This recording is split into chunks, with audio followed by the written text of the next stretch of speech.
Welcome everybody to another Startup Canada Women Entrepreneur webinar.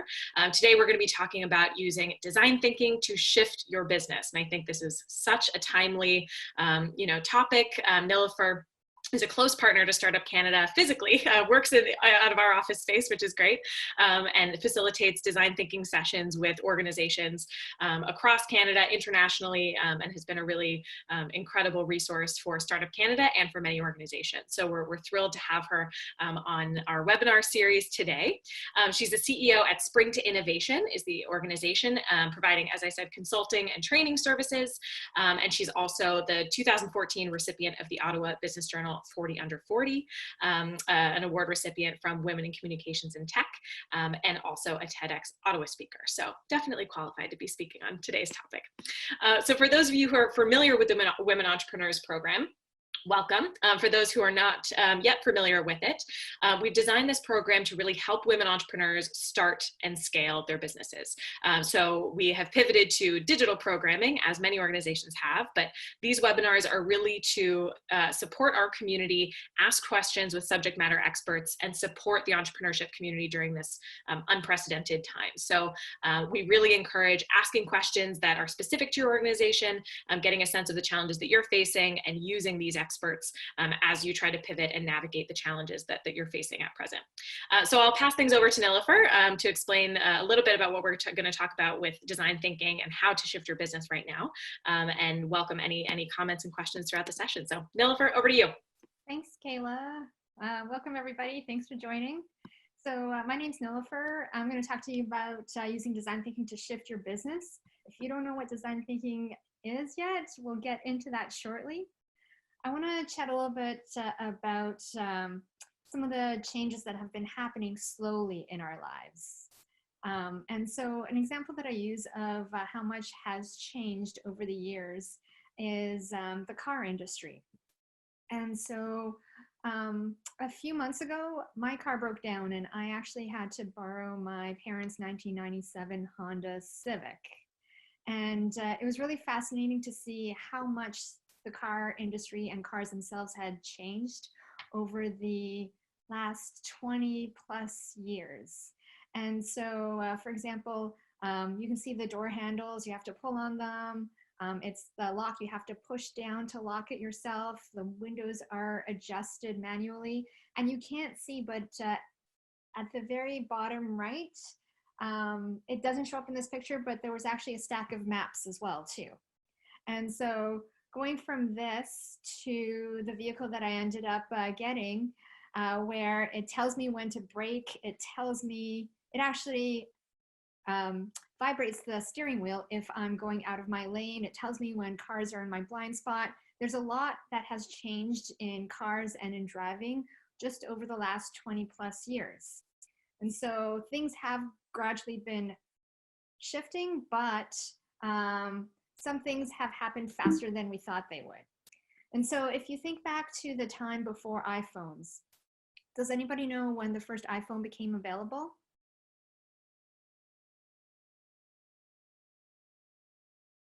So if you're guessing 2007, oh, we got some guesses in here. Yeah, 2007 actually. Yeah, and so a long time ago, but not that long ago.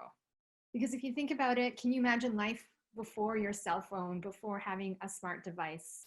I don't think I can. It's the first thing that I do when I wake up is pick up my device. And so as we're thinking about change and what's been happening, at least here in Canada over the last month, and for some people around the world a little bit sooner than us too, everything has changed. Everyone's world has changed. And so the question isn't, it's more of a question of how do I adapt to that change? And so how do I adjust? And then for those of us that have businesses, how do I capitalize in on this environment too? Because at the end of the day, this is also an opportunity for businesses to pivot and shift what they're doing so that they could be even more successful too. And in order to be able to figure out how to adjust and capitalize in this environment, we need to understand our clients and provide an advantage during this crisis and as we're emerging from it too. So it's really important that we understand our clients, and especially in the new world. So rather than guessing what our clients want, we need to be able to reach out to them and understand them and ask them what they really want, and do it continuously, because so much change is happening. It seems like almost on a daily basis now. We don't know how long things are going to be lasting. We don't know what new shifts are going to be happening. And so you want to make sure that you're checking in with your end clients continuously as we're shifting. And then in the long term, still check in on them, but perhaps not as frequently. So then how about adapting and embracing the new reality that we have? So because things have shifted so fast, design thinking is more important than ever. Your clients have changed, so everything needs to be reevaluated. And in order to do that, you need to understand how your clients have changed and what they need you to change too. So in order to emerge from the current situation, we need to pull back and think about how have things changed, and get into the mindset of what we're going through can either be a threat or an opportunity. You also want to pull back and ask yourself, what are you doing to understand your client's new mindset? Because everyone's mindset has shifted. And then think about what we're doing right now as creating competitive advantages. What are you doing to outperform competitors during and after this change?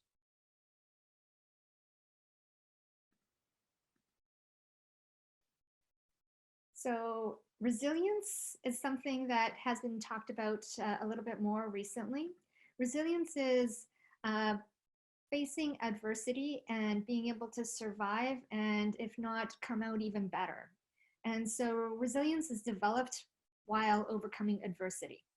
So it's built as organizations pivot into new areas, adopt new ways of doing things, and keep moving forward. And we can do this through understanding when and where to pivot. Because for a lot of businesses right now, they've either shut down, reduced what they're doing, or have moved on to different platforms, serving potentially different markets or serving them in different ways. So they've done a lot of pivoting over a short period of time.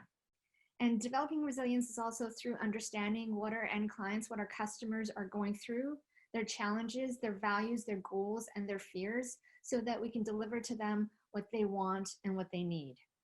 And this applies whether we're talking about the private sector, small, medium, large businesses, or within the public sector as well too. So both private and public sector. Now, can I ask a question on that? So when we're looking at building resilience, it's in moments, I think, of crises like this that you're sort of hoping that you've built up resilience sort of incrementally to be able to respond to it now. For those that are having to build this immediately, do you have any tips on how to build resilience quickly? Yeah. I think it's all around understanding your end clients better and responding to their changes as quickly as possible.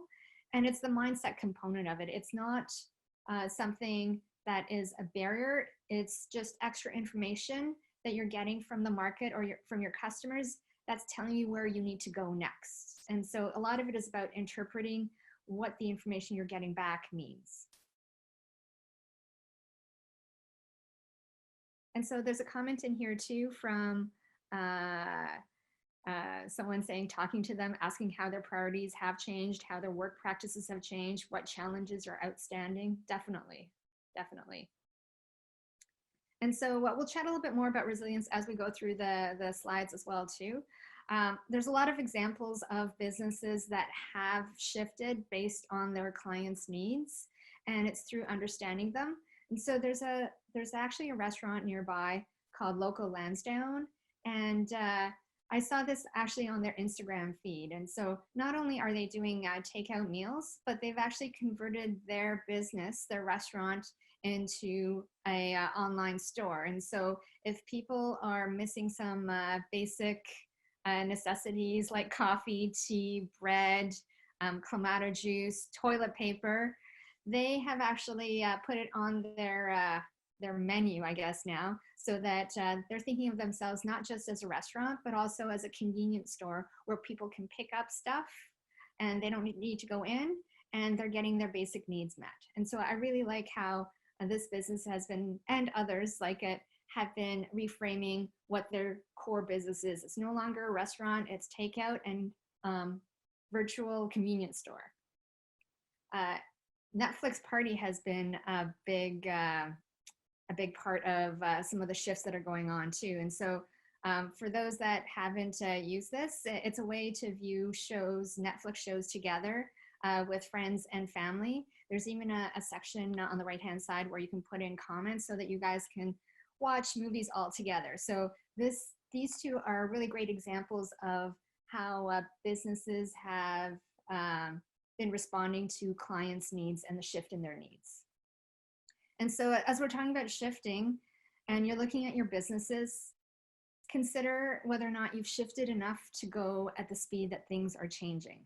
And things are changing extremely fast right now. And so it's okay if you're not going quite at the same speed that things are shifting, but making sure that you're trying to watch how things are shifting, the speed that they're shifting at, and what your end clients are looking for. So we need to change the way we think about and how we do things in order to keep up with the change of shifts that are happening right now. So for those that don't know as much about design thinking is about understanding your end users, your clients' needs better in order to discover what their real problems are. And why design thinking? Not only just to understand the end users better, but to also understand their problems better and then develop solutions for the real problems that they have rather than what we think their problem really is.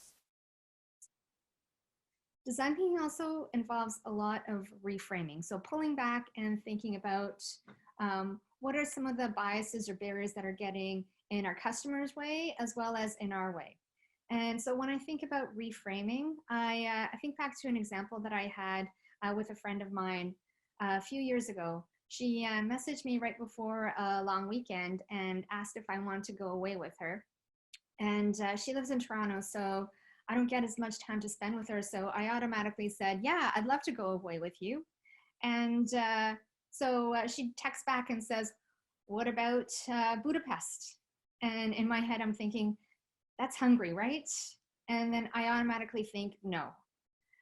And then I think about what is the response that I want to give back to her as to a reason as to why I don't want to go. And I think, okay, the cost is going to be expensive. The flight is going to be expensive. The hotel is going to be expensive. And she responds back and says, actually, I found a really great flight on Air Canada Rouge. And I found a fantastic Airbnb close to everything. And in my head, I'm thinking, okay, why else can't I go? And it's something fun. It's something that I love to do. I love traveling. I love spending time with my girlfriend. And so I couldn't think of anything else. And so ultimately I said yes, but still went through it reluctantly. And it was only halfway through the trip that I realized that in my head, I had seen traveling to Europe as something that you would do that would take at least 10 days. And so I had a friend helping me reframe what my concept of traveling overseas was. It no longer had to be 10 days. It could be just a few days because that's the amount of time that we have right now. And as we're thinking about what we're going through, there's a lot of reasons why businesses or customers are having a hard time reframing. And the better we know our customers, the better we're able to understand how they want things reframed and how we ourselves can reframe how we're thinking to make sure that we're shifting at the same speed that our life is shifting right now. So when we're thinking about reframing, you want to consider your mindset as you're reframing. What are you thinking? What are you feeling? Are you seeing this as an opportunity or is it a threat? What's the value you want to provide to your customers? And so when we think about businesses, usually we want to provide a product or a service. And if you're already providing a product and a service, has the value that you're creating and providing shifted? And we'll touch on that in a second. And then also consider what you're offering. Do you still want to keep offering what you've always been offering? And then consider how you're offering it. So as an example, we do a lot of in-person training, and we've shifted all of our training from in-person to virtual now. And I've seen a lot of businesses and organizations shifting more to virtual conferences, virtual meetings. And so think about what you're offering and how you're offering it. And then in order for you to reframe and to help your clients reframe, you want to make sure that you're ready to expand your framing and understand your clients better so that you can help them reframe to what you represent now. What's the value you're bringing? Any questions so far? Feel free to write in the chat. And so we've seen a lot of businesses, I'm sure you guys have been watching quite closely as well. We've seen a lot of businesses doing some reframing. There's a company out of Perth on the left-hand side that makes gin that's reframed their business, and they've started now making hand sanitizers. And then the company on the right-hand side is a organization that normally makes clothes and sells clothing, and they've shifted and started creating masks in some of their facilities. And then in their messaging, communications, and website, they also provide instructions on how to make masks. There's even more shifting and reframing that's going on. Even dating has changed. And so there's an application called Coffee Meets Bagel, and now they're helping their clients who can't meet in person now get ready for virtual dates. And they're helping them because, first of all, they want to keep people maintaining the use of their platforms, but also they want to help their end clients, their customers, understand how they need to shift in order to be able to make sure that they can continue to date while we are in this interesting, different time frame. So as you're thinking about your business and reframing, think about how you can reframe what you do, how you do it, and who you're providing your services to. So for example, we saw the company that switched from alcohol beverages to hand sanitizer. So rather than thinking of yourself as an alcohol beverage organization, you're more of a chemical company. And so what can you do with the resources that you have to meet the needs of your current and potential clients? For restaurants, going from restaurant to a corner store where you're providing supplies for pickup, or I've seen some restaurants too donating food to frontline workers. So rather than value in terms of revenue and profit, they're actually providing value to the community. And then think about what else you could be doing. For example, there could be an increase in gas stations that are going from self-serve to full service, and at the same time being able to provide grocery pickup. And so think about what's happening in the world. Think about what people are needing more, how their behavior has shifted, so that you can actually understand how you can reframe your business. A lot of the time when we have businesses, there's a number of outcomes we want to have. The number one for most businesses is to generate revenue. And so as you're thinking about design thinking, you want to make sure that you're thinking about the type of outcome that you want to have. And in order to figure out the outcome you want to have, you need to have an initial problem. So right now, for a lot of us, as we're looking to shift, the problem is that our customers' behavior has changed. And for a lot of us, revenues or profits have gone down. And so what we want to do is increase sales or increase revenues. That's our problem.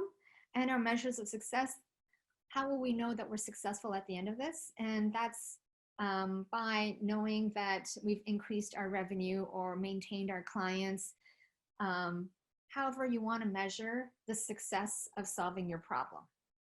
And then also think about what's the value that you want to be providing to your clients and what's the value that they actually want. So when you combine problem, measures of success, and value, it's all to be able to feed into the outcome that you're trying to create.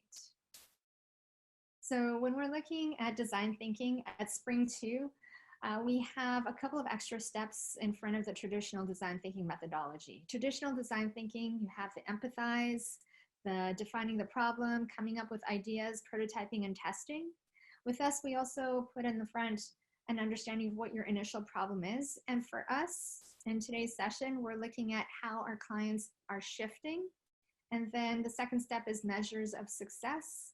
And because we're all businesses, how can we increase revenues, or how can we maintain revenues or profits as we're moving forward? So another way of looking at the previous diagram, so this is sort of a roadmap, a journey that you can go through. Another way of looking at it is through this diagram.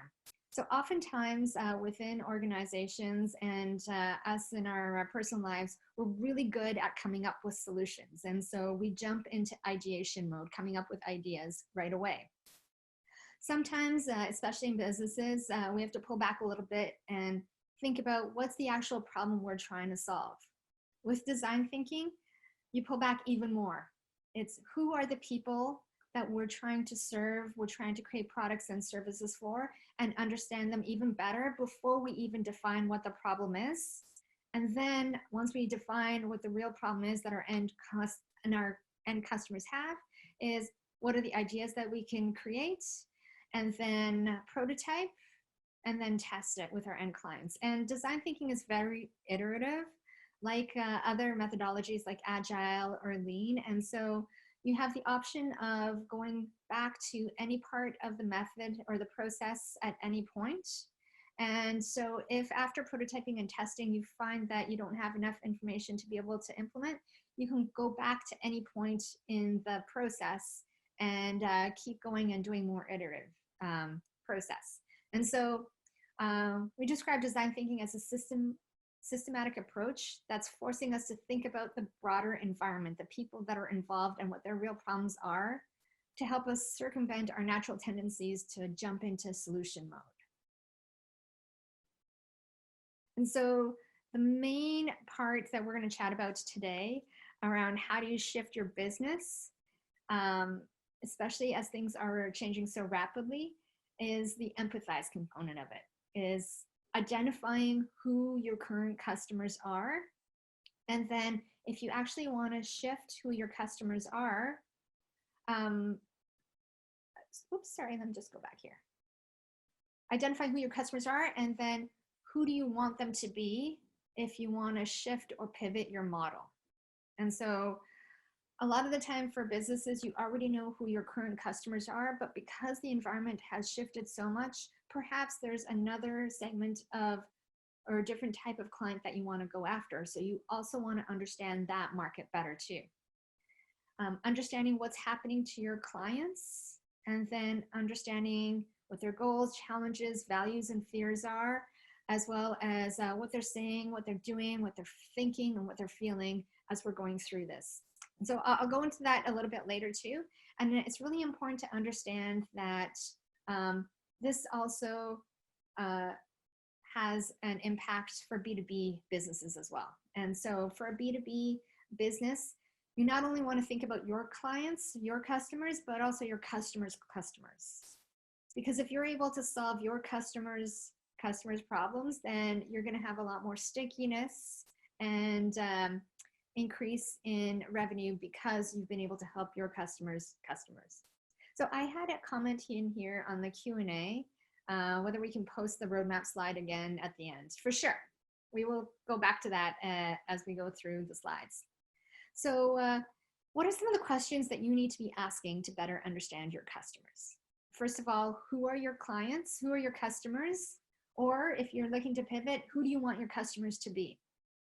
How has your customer's life changed? And what are their key challenges? And then third, what is driving your customer now? What do they want and what do they need? And when we're thinking about our customers, we normally group them into something called groups, categories, or personas based on how they behave. And so here's an example of a customer persona template that we sometimes use. We think about who are the different types of customers that we have. And so if we're looking at something like Tim Hortons, we'd look at the type of customers that they have. Usually when you go to a Tim Hortons and you look around, who are the customers that are in there? It's usually, you'll find some students in there, high school students, university students. Those are two different personas. You might find some senior citizens. That's a third type of persona. Especially if it's near the downtown area, you'll have a lot of office workers coming in. Or if you're thinking about a Tim Hortons as you're traveling, say, between Ottawa and Toronto, you'll have a lot of commuters. Again, a different category of persona.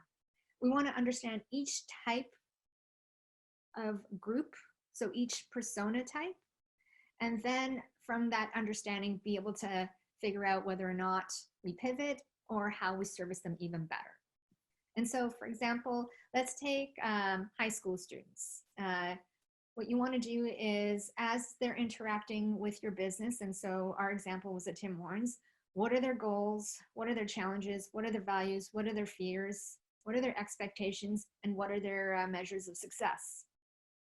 And once we understand that, we'll be able to better address their needs from that understanding. And so we want to understand also their age range, their gender, the amount of disposable income they have, where they're located. And so if we take a look at high school students before March and then now, it's going to be different. And so if you've already done this for your business before we came into the current environment that we're in, think about redoing it for your customers now. And so the goals, challenges, values, and fears for our high school persona will have shifted quite a bit. And so it's really important to go back and take a look at each different type of customer that you have and understand them even better. So we have a question, Nilufer, about that, and looking at sort of the interview side of things. If you don't have this information yourself, how can we interview our clients when everyone is so overloaded these days? We can create a hypothesis perhaps, or maybe you can expand on that now. Yeah, and so we do a lot of hypotheses. It's actually really fascinating. Right now we're doing this for our own business too, is we're looking at what are the different personas, and then we're hypothesizing. And then we're actually going back to some of our past clients and asking them what they think about what we've created. I think the best way is to actually talk to them. And I totally understand that people are overloaded. The important thing is to keep it as short and succinct as possible, and to have at least 3 people that you're talking to, interviewing, in order to understand that group a little bit better. And so this one persona is going to represent the whole group. So it's really important to understand who are the different people that are in that group and get the different perspectives, so that you're having a better holistic understanding of that persona. And you're right, it is really hard. We've had it with some of our clients too. We can sense the stress and the pressure and the anxiety that's happening right now too. And it's actually fascinating when we do talk to folks and we ask them what they're looking for, what their needs are. They actually appreciate it. It's not that we're checking in on them, but that's an aspect of it. But we're also wanting to know what their needs are, what their current goals are. And so I think they really like having the ability to have someone listen to them and to work on providing a solution to their needs. I hope that helps. We've been able to do a lot of different personas, as well as empathy maps, which we'll touch on in a second. But it doesn't have to be very slick. It could be super quick and dirty. And so here's an example of 2 personas that we've done with a client. This is more in a procurement IT environment, but as you can see, for personas, we got the group to create a drawing of what their persona would look like, some of the demographics for them, their goals, challenges, values, fears. And as you can see, it doesn't have to be super detailed, and there doesn't have to be that much, and it doesn't have to take that much time. But when you stop and think about how values, goals, fears, and challenges have shifted, it's gonna create a movement in your mind frame as well in terms of understanding how you can better address your end clients, your customers' needs. So I'm seeing a lot of this, especially on social media. Businesses are understanding the shift that clients have right now. So for example, the left-hand side is an ad for Body Shop. And so they're focusing a lot on hand washing. On the right-hand side, it was an ad for Cineplex stores. And so because people can't go to movies anymore, and they've always had the digital purchasing capability, they've started Twitter watch-along, so that if you can't go to a movie theater with your friends, you can both download the digital copy and start watching it together, or start watching it with a group of people too that you might not necessarily know. And these are both created from better understanding their end clients. Sometimes we can do it right away, and so Body Shop, hand washing makes sense. What are some of the other businesses that you guys have, and how can we understand what your end clients want a little bit better? And so the other empathy technique that I love and I find has the most impact on businesses is empathy map. That sometimes we call this an unarticulated needs map, but it's not only what are your clients and your customers saying and doing, but what are they thinking and what are they feeling? And it's the thinking and feeling component that is going to lead to what are their unarticulated needs. Oftentimes that with surveys or even just interviews, we don't think to ask them what our customers are thinking and what they're feeling. And so if we stopped and asked them, they actually provide you a lot of really useful information that's going to help you get to the core, the root cause of the problem itself. And so I can bet that for most of you guys, if you were to do this with your end clients and you looked at what are they thinking and what are they feeling, I can probably bet 90% of them are feeling fear. And so what you want to do is understand what is that fear, what's behind that fear, so that you can figure out how you can help them not just overcome it, but understand it so that you're in a better position to be able to empathize with them and work with them going forward to resolve their challenges. I know for me, I find that there's so many different ways my behavior has shifted, and I'm not necessarily saying it. I am doing things differently, but it's coming out of what I'm thinking and what I'm feeling. And so for grocery shopping, I'm no longer going into stores, I'm getting it delivered. And so what am I saying? I don't want to go into the stores. What am I doing? Purchasing it online. What am I feeling? I'm feeling scared to go into the stores, but also feeling thankful that somebody is able to bring it to my door. What am I thinking? Honestly, sometimes I think I don't care how much it costs. I just want to make sure that I have groceries available. And so as you do this with your end clients, understand what they're thinking and feeling is going to help you understand how, when, and where to pivot to. I think, and going back to that slide, is this an exercise that people could do internally with their teams to understand what they're thinking, saying, feeling, and doing that could be differently, or that could be happening differently across different team structures? Yeah, absolutely. Thanks for the question, Kayla. Yeah, we do this a lot within organizations too, for the teams to understand one another. And it is super helpful because oftentimes people are thinking and feeling the same within the group or amongst groups, and they don't realize that they think and feel the same way too. And especially as we're doing this, even within our training, we're doing it. And again, people from different organizations, different levels, they're thinking and feeling the similar things as they're going through all the shifts that we're all going through all at the same time very quickly. And so if you guys are thinking about, well, what do I need to do to implement design thinking in my organization? What are 3 things that you can do to better understand your customers? Is first of all, identify who your customers are. What are the groups? What are the different types of customers that you have? And then if you're looking to make a shift, who do you want them to be? And then the second step is to understand, talk to your customers, understand how their life has changed, what are their challenges, values, goals, fears, and expectations now as we're all going through the changes and trying to stay at home, trying to stay safe. What are they now thinking? And the best way to know that is through understanding them better. And then the third step is to empathize. Try to get at your customers' unarticulated needs. What are they thinking? What are they feeling? What are they saying? What are they doing?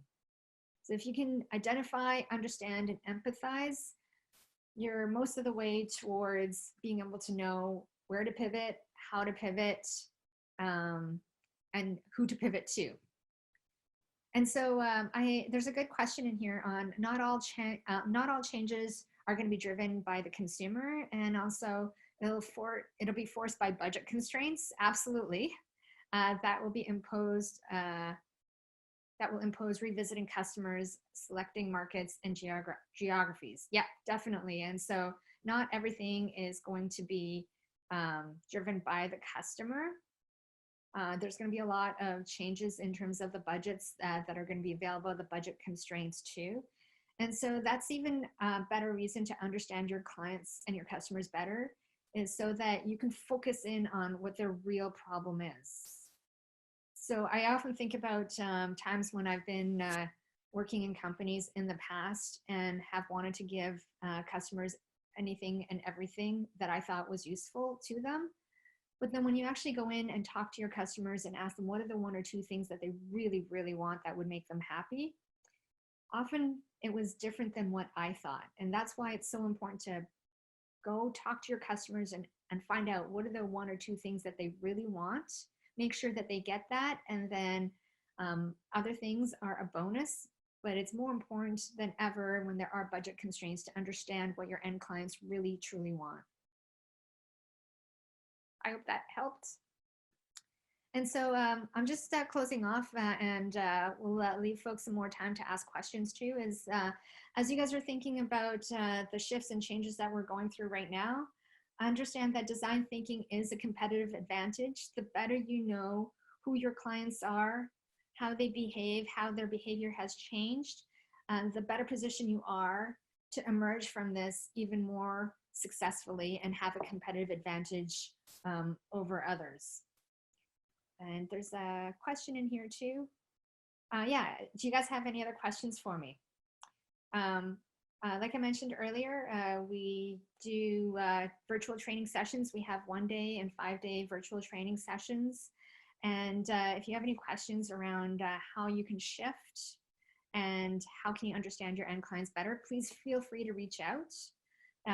You can go on our website, springtoinnovation.com, or you can reach out to us through social media, Twitter, Facebook, LinkedIn.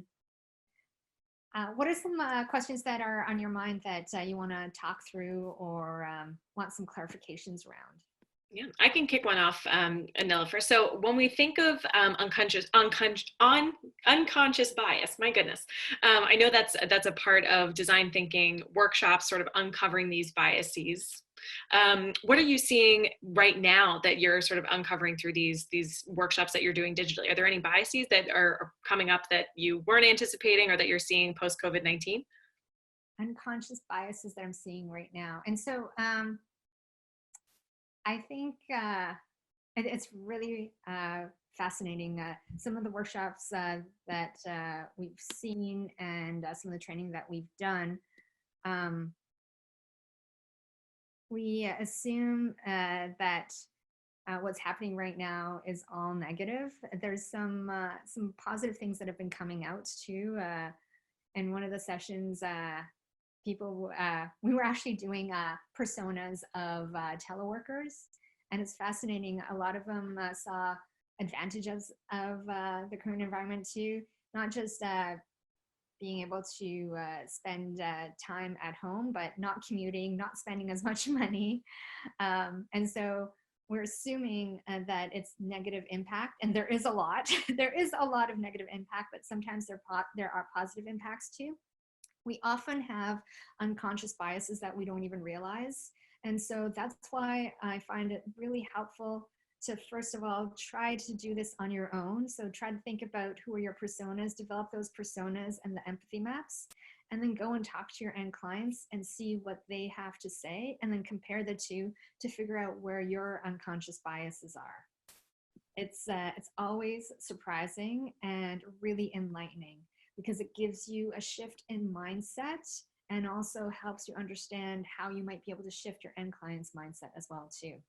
Fantastic. So we've got a couple other questions. So how does an owner stay positive when hearing this doom and gloom from the potential customer and from our government? How can we stay positive and maybe use design thinking to showcase some opportunities? Yeah, definitely a great question. So, so within our businesses and the businesses that we're working with, having that connection and going back to understanding and thinking about why you're doing what you're doing really helps us out. And so for us, we want to make sure that people have the tools in order to be able to navigate this shift. And although we've lost a number of clients, we're also gaining clients. And so taking a look at what are the opportunities that are out there, pulling back and thinking about, okay, how can I shift my perspective to make sure that I'm addressing new needs, new demands, and helping out as many people as we can. The other thing that is really helpful is actually talking with the people in your support system too. And so for us, we have a really great team, and our clients have been really helpful too. As we see them coming together, it helps energize us as well. And so, for example, we did a session last week. Oh no, actually it was earlier this week. Time's flying by. And we had a group, we started out our session about half an hour earlier. And for half an hour, people were just chit-chatting amongst themselves. And so having an environment that people can get together and do the regular chit-chat stuff that they might have done at work, in the office, around the office cooler, really helps people stay positive and remember why they're doing what they're doing. And so you go back to what's the output, what's the outcome that I want to have, what am I trying to create? And we all do what we do because we're passionate about it. And so going back to why you started this and how you can go back to understanding and remembering what that passion was about. Great. So we have another question about the value of your services. So would the value of your services be affected by going virtually? Maybe you can talk about that. Yeah, and so it also goes back to the perceived value, not just the value itself, but the perceived value. And so when you are looking at your end clients, understanding what do they now value. And so if I think to when I was grocery shopping before all of this happened, I valued variety, I valued price. And so getting products that are fresher at a good price was really important to me. Now what I value is making sure that I have food and the type of food that I'm looking for, in particular healthy food, and that it's not going to endanger my family. And so I now value cleanliness of stores, the procedures and policies that people have as they're handling my food and then dropping it off and delivering it. And so values can shift, and it's understanding how they've shifted and how you can make sure that you're providing the services that are going to help you maintain that perception of value that you're providing. That's a great answer. Yeah. And then more on the practical side of things. So is there a preferred virtual classroom that you would recommend? How are you engaging with people digitally, maybe outside of Zoom? You know, we're using Zoom today, but what platforms are you bringing your clients together on? So we are using Zoom for our virtual training. It's interesting depending on the type of client our end users have for Zoom too. So fortunately, we've been able to do virtual training before all of this started. And so we've had a lot of practice on Zoom. But some features and functionalities might not work the way that you want them to work based on the type of clients that your end users have are using it on. And then sometimes also people's network connections aren't the best. And so our preference right now is still Zoom. I know some of our clients have moved over to Microsoft 365 Teams. And I know for my kids at home, they're using Google Classrooms. And so some people are also using Google Hangouts. I think it all depends on who you're reaching and what their technological capabilities are. Our recommendation is as simple as possible. And so that depends on who your end clients are and what they allow. We have a lot of government clients, and so they're moving a lot more to Microsoft 365 Teams. And so we just go to where our clients are. Fantastic. So if there are no other questions from the audience, then maybe we can wrap things up. Thank you so much, Nilufer, for sharing these insights around design thinking. I think this topic is so important and very encouraging, especially for the entrepreneurship community, and having a framework and having some prompts to start thinking through these exercises, I think is really helpful. So thank you for taking the time. Thanks, everybody. Have a great day. Yeah, thank you. So for those who are interested in participating in more Women Entrepreneur webinars, we are doing another one. We do them on Tuesdays and Thursdays. So our next one is happening on April 14th. You can register at startupcan.ca/women events. All of these webinars will be recorded and listed onto our website. So you will have access to all of the suite of webinars that we're doing, 12 in total over the coming weeks. Our next session, as I said, is on April 14th with Miriam Lazarte, talking about startups becoming scale-ups. So we'll be having that conversation with Miriam. We also have a number of other programs that we'll be launching, including entrepreneur town halls. So we are going coast to coast to coast with local MPs and entrepreneurship communities across Canada to provide a space to connect government with entrepreneurs. So these sessions, we started with MP Sahota on Monday, and we'll be rolling out another one next week with MP Dean Allison, who is from Niagara. So we'll be launching that next week as well. So looking forward to seeing many of your faces across our different webinar platforms, and have a great rest of your day. Thank you. Thanks, everyone. Bye.